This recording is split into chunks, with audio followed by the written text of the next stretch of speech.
Hello नमस्कार. आजच्या एका नवीन ब्लॉगमध्ये तुम्हा सगळ्यांचं स्वागत आहे. तर आज मी एका जॉब इंटरव्ह्यूसाठी आलो होतो इंडस्ट्रियल एरियामध्ये.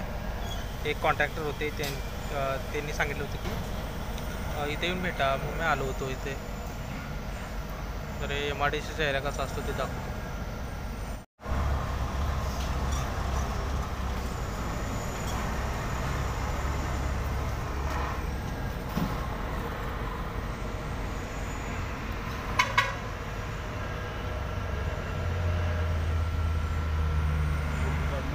इंडस्ट्रियल एरिया काय खरं नव्हते तिथली जी कामं दाखवणार ते होतं बघ.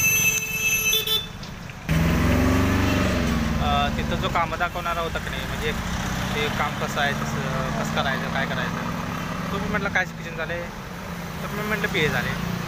तर म्हटलं त्यांनी त्यांचा बी असा आविर्भाव की BA झाले आणि मग BA झाले, ग्रॅज्युएट आहे, मी इकडे कशाला आला.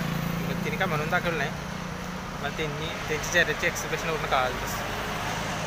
मग इंडस्ट्रियल एरियाचं मला काय खरं वाटत नाही. मी तिथं कामावर रुजू व्हावं आणि मी तिथं काम सुरू करावं म्हणून का नाही, तो जो मला काम दाखवणार होता का नाही, तो मला लई सांगत होता की या तुम्हाला असं होईल तसं होईल, तुम्हाला शिकायला मिळेल, असं तसं सांगत. आधीपासून तिथे एक कामाला होता का नाही, तो सिनियर होता. तो ते काम कसं करायचं ते सांगतोय, ते असं करायचं ते तसं करायचं. तो मी म्हटलं अरे ही शिकलेली पोरं काही टिकत नाही. तो त्यांना आपण 2 दिवस शिकवणार, ती 4 दिवस येणार, काहीतरी कारणं सांगतात आणि मग येत नाहीत.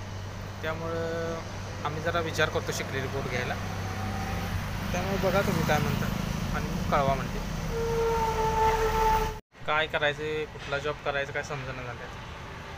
तरी पण आणि एक दोन ठिकाणी बघतो आधी कसं होते काय होते.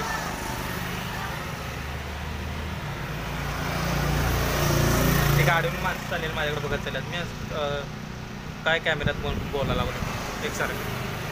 सगळे येण्या जाणार माझ्याकडेच बघा असो.